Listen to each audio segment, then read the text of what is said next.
You're watching The Whole Living Show on Trajectory TV. 5 years ago, the Power of We Symposium was created to provide a platform for kids from all sectors where they could have a safe and comfortable environment in which to share both their joys and concerns. The Power of We Symposium is proud to have served over 250 kids throughout Romania when we took our mission global back in May of 2023. Now, 2 teams of amazing volunteers from both the U.S. and Romania embarked on an 8-day Legacy of Hope tour, bringing encouragement and hope to not only the kids of Romania, but also the adults who support them, and also to over 100 kids here in the U.S. who contributed handwritten letters of hope to our Romania mission of 2023. Now, this year, we are proud to provide this opportunity yet again in October, and we are super excited to up our game. New venue, 750 kids this time, and we want to see you there. We're looking forward to meeting you in person at this year's event, which promises, as always, incredible speakers, amazing content, and of course, some of the greatest kids on the planet. So, mark your calendars for October 24th, and we'll see you here in Chicagoland for the Power of We Symposium 2024. This year's theme is Always Together, Never Alone. Tickets are available now on Eventbrite or at powerofwesymposium.com.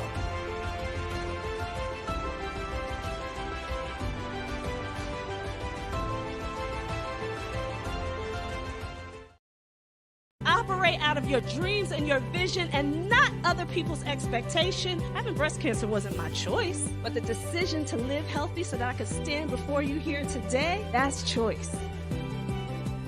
You can choose this very moment to change your life from every perspective. Tracy Randolph was our speaker. She came back because so many people liked her first presentation. I was one of those people that joined her fitness group, and it made me a better leader. I grew up in a community, but they had limiting beliefs on what a little black girl could do. Everything that you do in this life is a choice. I choose to live healthy. I choose to change my mindset. I choose to be everything that I dreamed of because I choose faith and I choose me. Live healthy, be everything that you can be today. Choose yourself.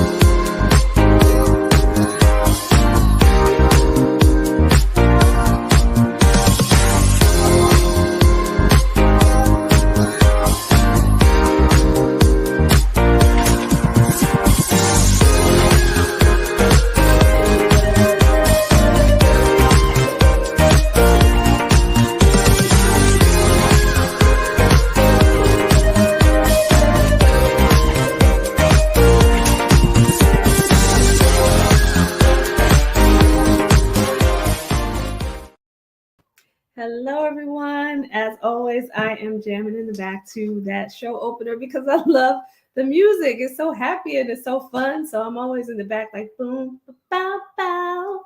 Okay, I can't sing, but I'm enjoying it anyway.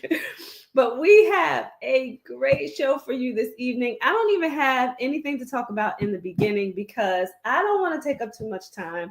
My guest that is waiting backstage, she is absolutely amazing, just a light, and we want to get into the conversation. So let me introduce her, and I want, after I introduce her, for everyone to give her a virtual, really big round of applause before we bring her in. Her name is Martha Glory and Kartaoui. And if I'm pronouncing your last name, Martha, wrong, you just correct me when you come on stage.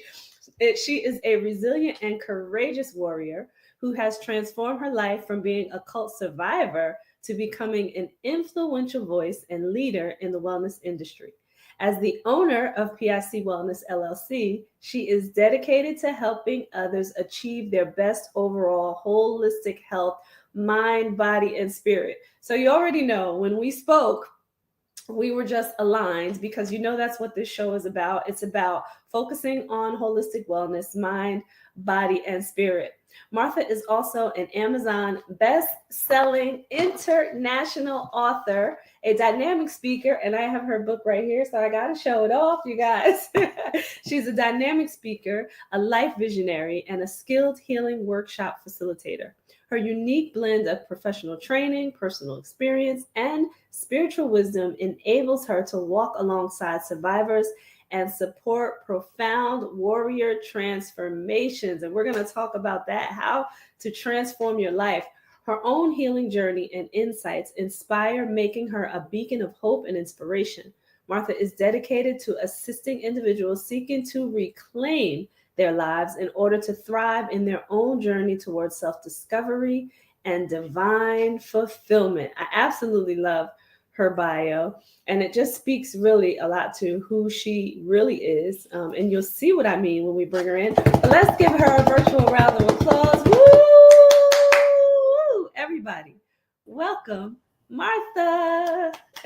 Hello, Tracy. Hi. Thank you so much. I appreciate that. I feel the energy. I feel the applause. It's amazing. Thank you. Yes, you are absolutely welcome. I'm so blessed to have you here, for sure. I was blessed by our initial conversation. So you guys, for those who don't know, we're both in the same state. Yes, we are. North Carolina. My new sister and neighbor here, and we're gonna find time at some point to get together.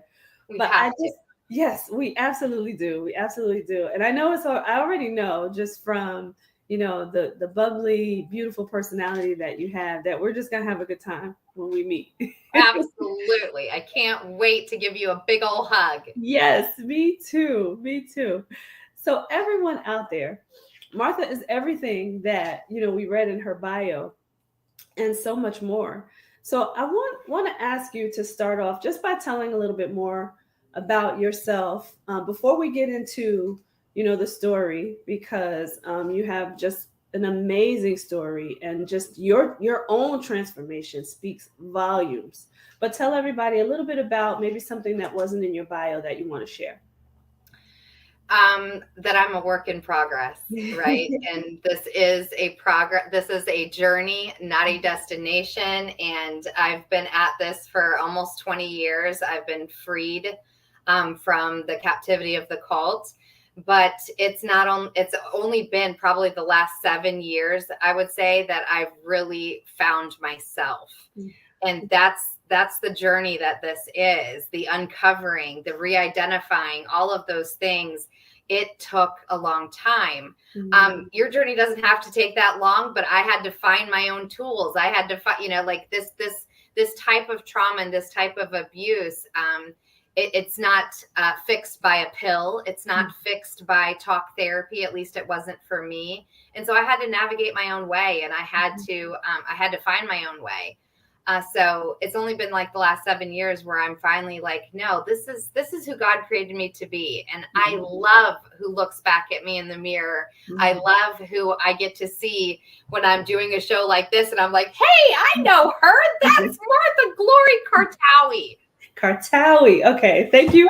Thank you for saying your last name too. Nobody ever gets it right. I don't take it personally at all. I said Kartaoui, but I love it. Okay, Kartaoui. Well, I have to show this.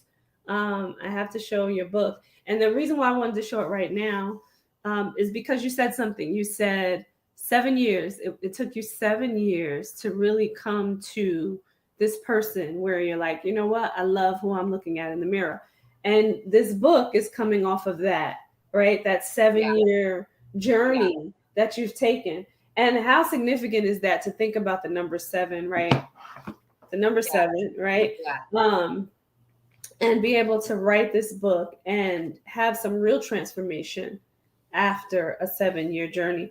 So talk a little bit about what it took for you to transform yourself within that 7-year time period.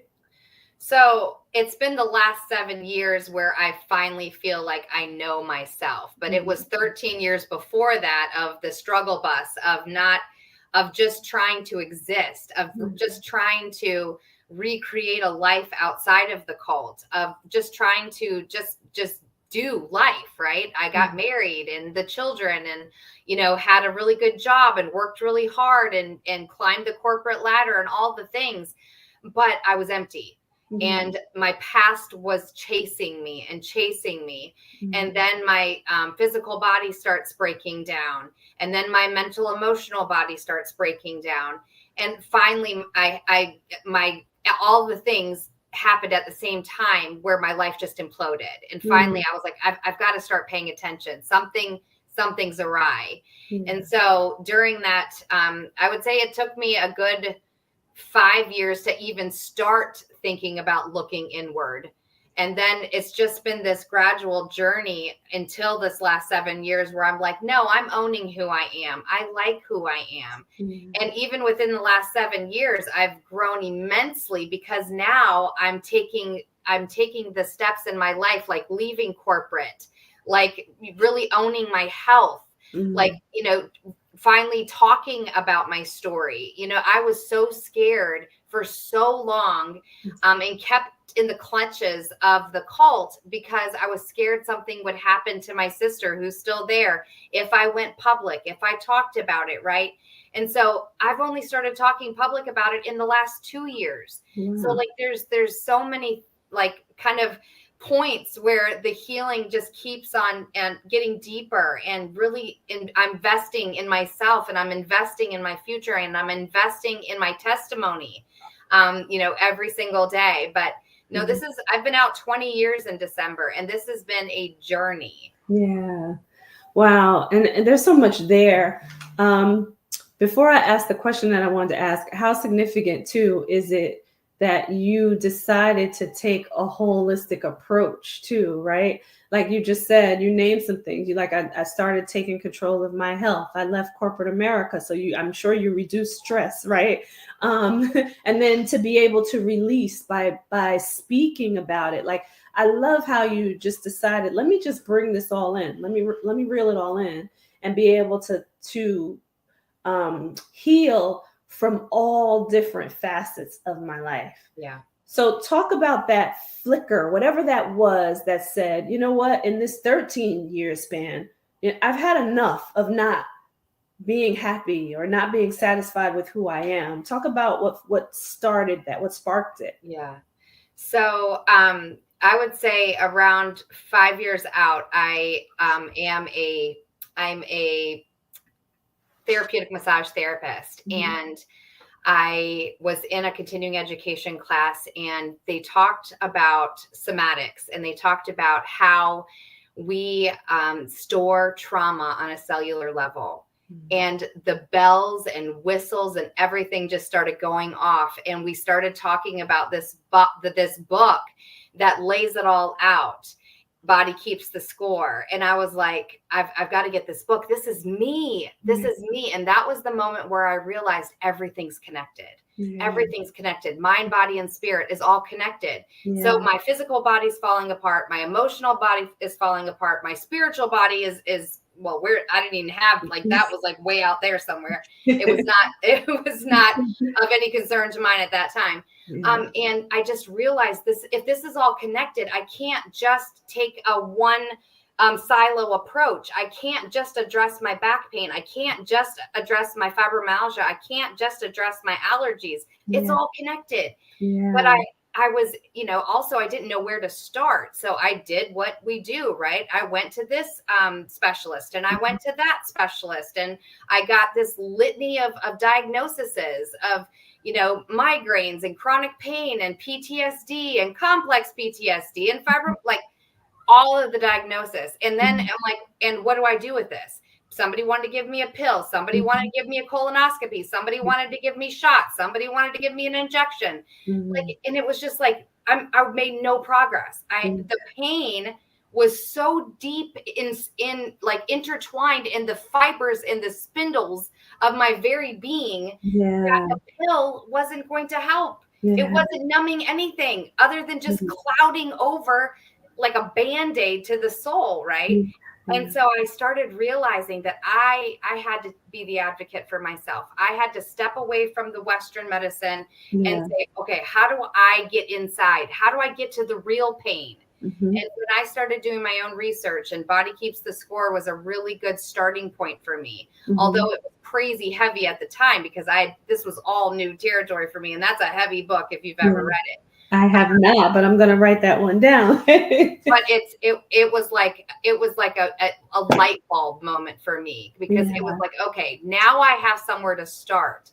And that led me to modalities such as EMDR and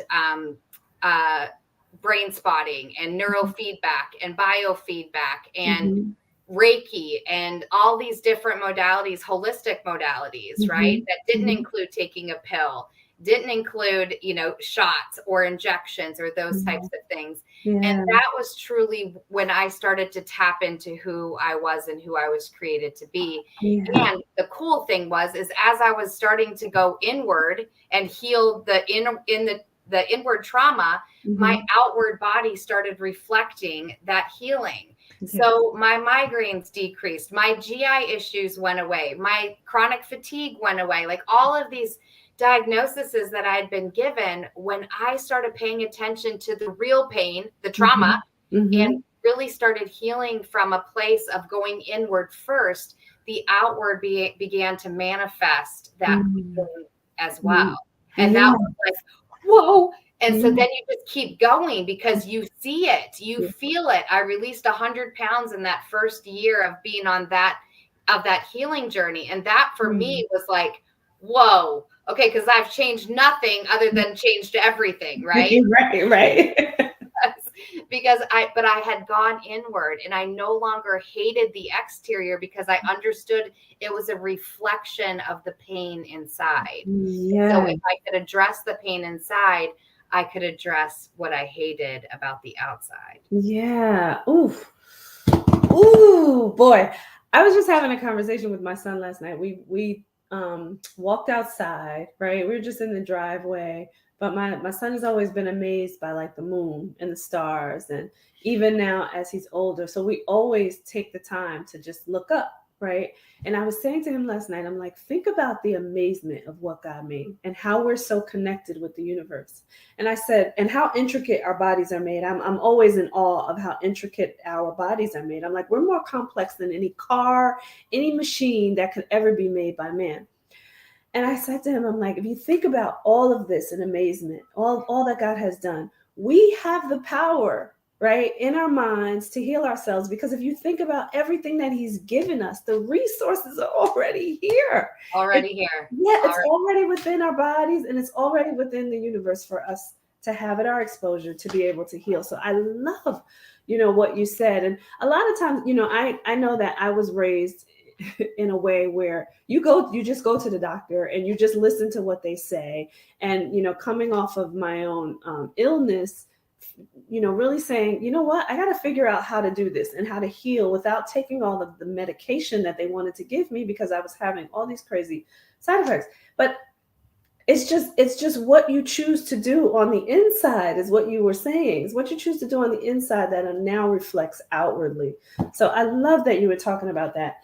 I know you mentioned cults several times, but we didn't really tell it, right? We didn't really tell it, even though I showed the cover of the book, and I'll show it I have the book in my hand, everybody, but I'll show you a better picture of the cover itself because I want everybody to. It's such a great read. I was just telling Martha before we started the show, it is so hard to read and so hard to put down all at the same time. We're going to show her website as well. So you can go and you can grab a copy of the book from her website. And I'm not going to delay this. We're going to show it again later. But I want to put it up here now so that people can make sure that they get the book whenever they join the show, right? But I want to dive into this. So Martha mentioned that she was in a cult. And she didn't say this, but I'm going to say this and then I'm going to let her speak. But she was in a cult from birth. So it wasn't something that she chose herself. It was something that she was born into. But I want to dive into this amazing read about your life's journey. Talk about And I want to, there's so much here, and I have so many highlights here. The very first chapter, on the very first page, you talk about that the day is forever more memorialized in your mind as the night that everything changed, and you boldly and unintentionally, jumped faith first, not feet first, because you were talking about when you decided to leave. And you said it was the night that, this is everything that we just were talking about, that I physically, spiritually, and emotionally made an escape. So we're going to start backwards, I guess, right? Because that's kind of how the book starts off, but it just captures the attention. Talk about that moment where you said, I've had enough. Yeah. So, and obviously that is the moment that I finally gained the courage to make a change in my life and to finally leave and escape. But I wish that I could say that I did it for myself, but I didn't. And I get into this in the book, but at that time I had no self-esteem, no self-awareness, no identity. So I couldn't do anything for myself, right? So the reason why I came to escape was because I had found out that my sister, who was on the outside, was pregnant with her first child. And my sister and I growing up were two peas in a pod. We loved each other and hated each other at the same time, but we did everything together. And we're only 18 months apart. And she was my heart. And so when I found out she was pregnant, and she had nobody, she was married to an outsider. My parents were still in the cult. My siblings were, some of them were around, some of them were still in the cult. And so she had no one. And so I knew by the time that she told me this, I knew in that moment I would get home to be with her during her pregnancy. I didn't realize how fast God would work because from the time that I found out she was pregnant to the time that I escaped was only 10 days. Wow. And God rolled out the red carpet and made the provisions and created the way and the plan and the courage and all of those things within 10 days. Yeah. So when it's divine timing, nothing can stop it. God rolls the red carpet out for you, or the universe, or whatever you believe in. Yeah. Everything is made aligned in order for the purpose to be done in your life. And that's what happened for me. And so, yes, that night is memorialized in my every memory. I'll never forget that night. But I did it for my sister. I did it for my unborn niece because I didn't have the value to do it for myself, right? But I wouldn't find myself for many, many, many years, but I did it for them. But there's so much value even in that. You think about how selfless that was, right? To say, you know what, I need to be there for her. And for whatever reason, right? And God put that on your heart because that was the moment that he knew that you were supposed to leave and go be there for her. But it just speaks volumes about, and we'll get into this a little bit later, it speaks volumes about the person that you still were and are today in wanting to do for others. You know what I mean? Think about how amazing that is. Like you left for someone else. Well, that's intrinsically who God created me to be, right? And even underneath all of the trauma, underneath all of the pain, that's intrinsically who God created me to be. And so, yes, in that moment, I made a selfless decision. Very selfish if you think about it, because it ended up being what changed my life as well. But I did it for them. I wanted to be there for my sister. I wanted to be there for my niece. And that gave me the power, the courage, the resilience to be able to say, come hell or high water, I'm going to be there for them. I'm going to end this. I don't want this anymore. And I'm willing to do whatever it takes to get out of it. Ooh, so beautiful. So beautiful. Wow. It's and it talks about the 10 days. I had that highlighted too, because that amazed me that it just happened within that time frame. We're going to take a quick commercial break here because I want to stop before we get too far into the book, because this is so good. I don't want people to miss this at all. But I want people to think about, and you hear this, right, from people who have stories, and everybody does, but when you take that step towards helping somebody else, your life changes as well. Right. So I want to think about that as we take the commercial break, and then we're going to come back and we're going to dive more into your journey. Here we go, everybody. Stay tuned. Do not go anywhere.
Hello, everybody, and welcome back. We are here with Martha Kartaoui. Did I say that? Kartaoui. Oh, come on. I'm going to get this right. I'm going to get this right, my friend. I'm definitely going to get it right. Martha Kartaoui, everyone. Beautiful soul that she is. We are here, and we are talking about her amazing life journey. I wanted to go back into the book again in the beginning as well. You talk about Cult Man, the leader of the cult, and you describe him as like he's godlike because we were taught that he was our intercessor. And I was thinking, of all my years of like just going to church and connected with God, we don't need an intercessor, right? We have that special relationship with God all on our own, but just to think about a person who puts themselves in the middle of that, and there's nothing wrong with people teaching and all of that and communing, right? But it's just the way you described it. And you said we confided all things in him, and then he would take them to God for us. Our relationship was with him, not with God. Talk about what that felt like for you. Yeah, so you have to remember that I knew nothing else. I was born into it. So I didn't know what regular people did. I didn't know what regular churches felt like, right? Like this was all I knew. Yeah. So you don't know what you don't know until you find out you don't know it, right? Yeah. Now looking back and being free for the last 20 years or almost 20 years, of course I'm like, what were we thinking, right? But I didn't have that reference. I didn't have that perspective because it was all I knew. My parents had lives before the cult, and yet they still allowed it to happen as well, right? Mm-hmm. So it just goes to show the amount of control and manipulation and brainwashing that he had the ability to do in order to create that status, right? And so, yeah, it just goes to show how deeply he was intertwined in all of our lives. Yeah. Yeah. And you talked about too, like before mentioning that you knew you were different. You just didn't really know how. So when I think about, going further in your story, when you got to the point where you started to rebel, I think that was where you started to recognize I am different. Right. And I don't know if I want to be here or not. I don't know if this place is right for me. Though when you, as you mentioned, when you're born into it, it's what you know. Right. Talk about maybe the if you had this, right, a struggle of kind of the back and forth, like, because in one part you described, and we're going to get into that part of your story too, but in one part you described when you were rebelling, feeling like you needed to be cleansed. Right. Talk about that push and pull. Yeah, there was an ongoing dichotomy of clashing worlds, Yeah. because nobody from the inside the cult knew about my outside of the cult world, and nobody on the outside of the cult knew about my inside of the cult world. And so my worlds were constantly clashing, right? When I became a teenager, I wanted to fit in. I went to public school. I wanted to fit in with my friends. I didn't want to look like the girl wearing long skirts and her hair in a bun and, you know, blouses. Like, I wanted to fit in with my friends. I wanted to wear jeans and shorts and t-shirts, and, you know, I wanted to cut my hair, and I wanted to, you know, I wanted to wear my hair down. You know, because we couldn't wear makeup, we couldn't wear jewelry, we couldn't wear, you know, just shirts or blouses and skirts. Like, I was just a sore thumb everywhere I went. And so when I started rebelling, it was more so I just wanted to fit into at least some part of my world, right? Because when I was a teenager, then I lived in North Carolina, but we were still part of the cult. So we still made, you know, 5 trips or 6 trips a year up to the cult. And then when I would get there, I didn't fit in there because I felt like I was wearing a badge of all of the rebelling that I did, you know, before I came back, right? So I was always stuck between these two clashing worlds of I'm this here and I'm this here, and nobody knows about my two worlds, and my worlds can't intersect. I can't tell them about this world, and I can't tell them about this world. And that's where the lying came from. I constantly had to lie in order to fit in both of my worlds. Yeah. Wow. And did that torment you in a way? Like, just it just became who I was. Yeah. It just became who I was. It wasn't until I moved back to the compound at 18 that it really came crashing down, right? Because then the weight of my sin, right?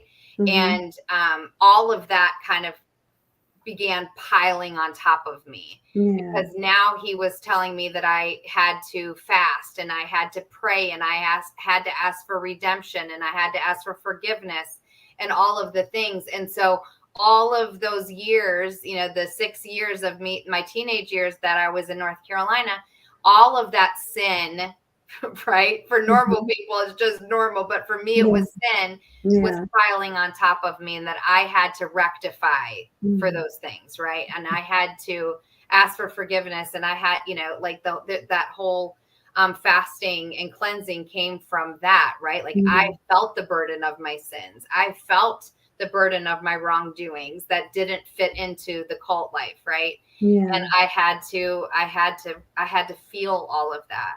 Yeah. And just think about that part too, like the psychological, you know, manipulation that happens, because you and your family were, you know, miles away from where the compound was, but still, like, it was almost like you were still there, right? Just the way, have you ever asked your parents, like, why didn't they, like, make an escape, I guess, when you moved away?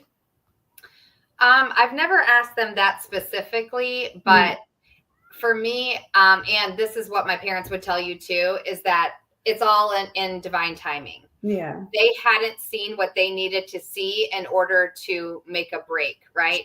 And things had changed so incrementally small, you know, like we use the reference all the time about putting a lobster in a pot of cold water and then turning up the heat gradually, and they don't know they're being boiled to death, right?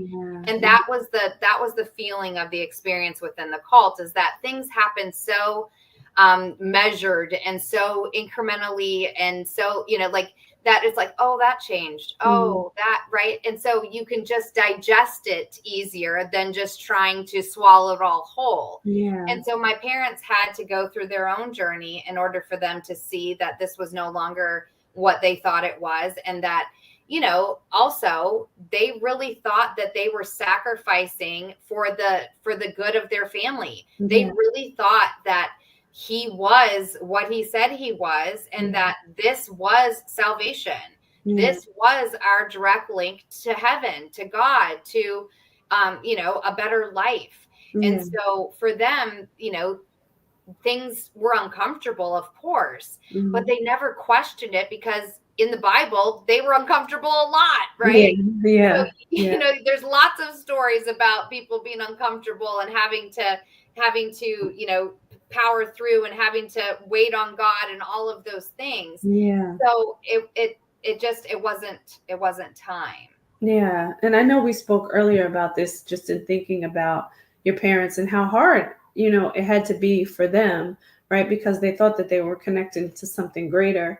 And, you know, for anyone who has faith in something, right, you can identify with that. Like you want to be better, right? You want to live a better life, understanding that challenges will come, right? So you take, sorry, there's like a little gnat in here, everyone, but understanding that you'll take the challenges as they come, right? And thinking, oh my goodness, well, if Jesus endured, right, why can't I? Right. So I so understand that and applaud them too for being able to move on once they got a revelation. I'll put it that way, right? I want to talk about some things, and then we're going to shift gears a little bit. But I wanted to just talk about just for things for people to be aware of, right? Because listen, this can happen to anybody, born into or someone who decides, like your parents, that they want something greater, right? So I want people to kind of be able to recognize some behaviors that, you know, maybe could raise red flags for them to look out for, because there's so much in this book where Cult Man, right, was psychologically playing on everyone who was a part of this cult. You talked about things like going to meetings and having to sit there for hours without being able to move and go to the bathroom and sitting on your knees. And you think about what that plays on people, and then even having to walk, you know, a certain distance to get to the bathroom and wait online. And I mean, there's just so much here. What would you want to tell people to kind of look out for when it comes to, you know, being able to connect to something greater, but things to look out for that are not necessarily good for any individual? Right. My journey, right, is a very personal one, right? And I have found my faith again, obviously. And my faith is very personal. And so when I talk about what to look out for when there's a cult or a cult leader or any of those things, I talk about isolation. If they want to isolate you from other people, whether that's friends, whether that's family, whether that's your spouse, that's not good. If they are controlling the way that you eat, the way that you sleep, the way that you go to the bathroom, any of the things that they're trying to control, that's not good. If they're trying to tell you that they are something that you doesn't feel good to you, right? Telling you that they're God, or telling you that they're an intercessor, or telling you that they're the son of, or that you're a prophet, or any of those things, and it doesn't resonate, it doesn't feel good, trust your gut, right? And you know, the last thing would be is that trust that you know what you need, right? And the problem is so often we get caught in this thing of wanting something that's bigger than us, wanting something that's better than us, and going to, you know, such lengths in order to get that, find that, feel that, right?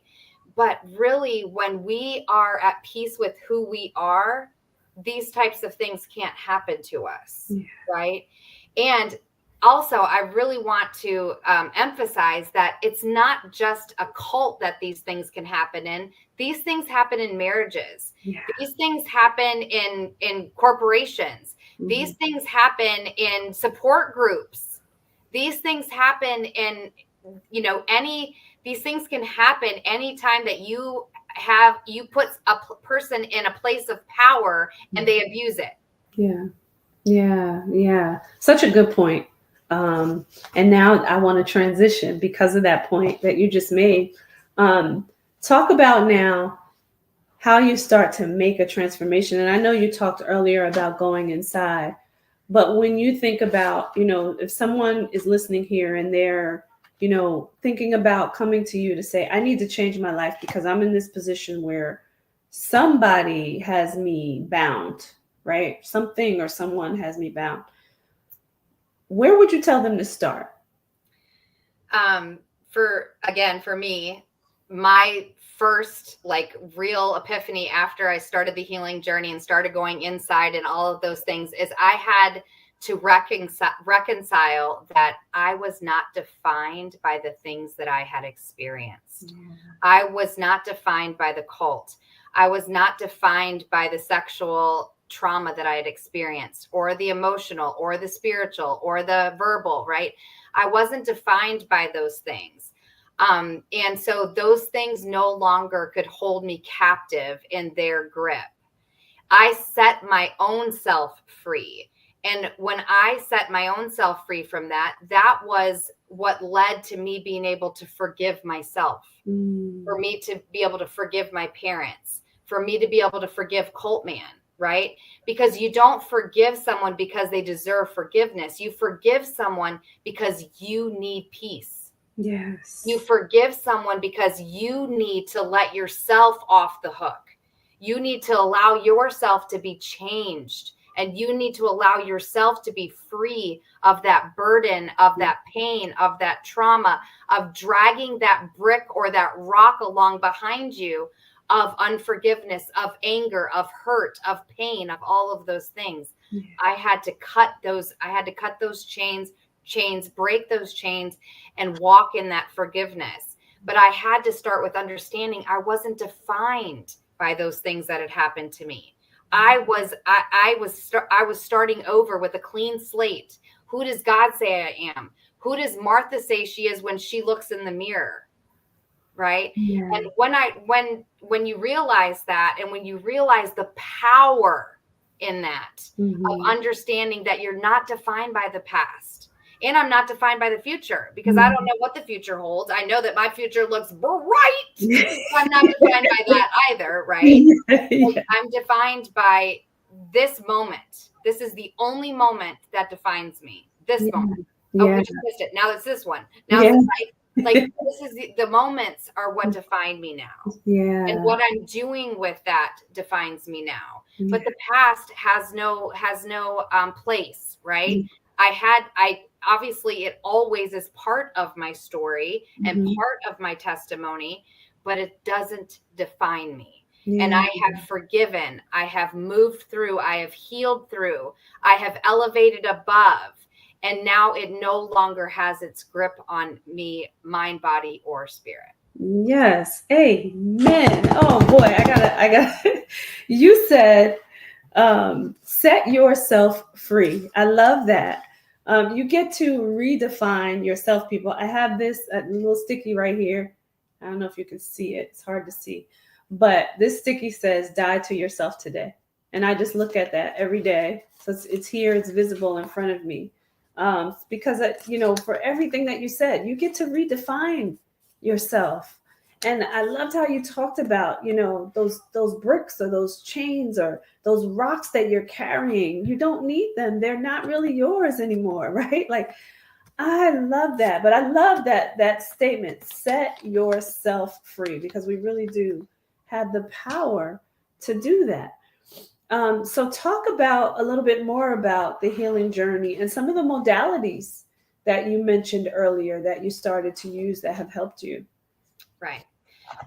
So the journey all happened in stages, right? So after I had this somatic class and realized that everything was connected and I had to go in first, some of the things that really helped me go inward were biofeedback, neurofeedback, EMDR. And then once I'm going to stop you for 1 second there. I'm just going to say, explain them a little bit for people who don't know what they are. So EMDR is eye movement therapy. So it's basically resensitization therapy. And what it does is they hook you up to these electrodes, and then they give you prompts, and it's basically rewiring your nervous system, your brain, It's helping to rewire and help you to react to certain traumas in a different way, in a way that is more productive, right? Because when you've been through the types of trauma that I have, or any kind of trauma, right, you are constantly in a state of fight or flight. So my nervous system was completely out of whack. My nervous system was constantly in a state of fight or flight. I didn't know how to not be in a state of fight or flight, because literally for 25 years I ran. And then when I got out, I kept running because I didn't know how to do anything else. So I ran from myself. I ran from my pain. I ran from my past. I ran from my trauma. I just kept running because it was the only thing I knew how to do. And everything's energy, and we create, even if we don't want to create, we continue to create the same thing. So these therapies help you to break that cycle, to recreate something else that's more productive, right? To recreate the neural pathways that allow for healing, allow for you to go inward.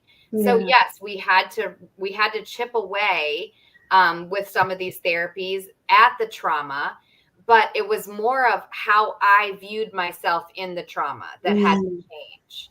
I had to separate myself from the trauma while also being able to say, yes, those are part of me, and I'm emotionally attached to those, but I can detach using some of these modalities, right?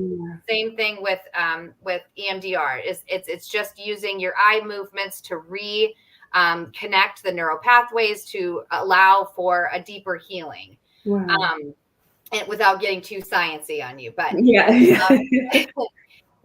so there was lots of years of that, of being able to just tap back in and be able to sit with my trauma without having an explosion, without having a nervous breakdown or an emotional unraveling, right? Because that's what happened to me when I first went to my first talk therapist, when I finally got the courage to do that. And then 4 visits in, she tells me she's never worked with somebody from a cult and doesn't know what to do with me, and basically told me she was sorry and good luck. That was so crushing to my very soul, because I was like, see, I'm so broken. I tried to tell you I'm so broken, even for a professional. So I had to rewire all of that, right? I had to go inward and say, it's not me. This is part of me, but I want to let this go. And so these were all tools of how I learned to let these things go.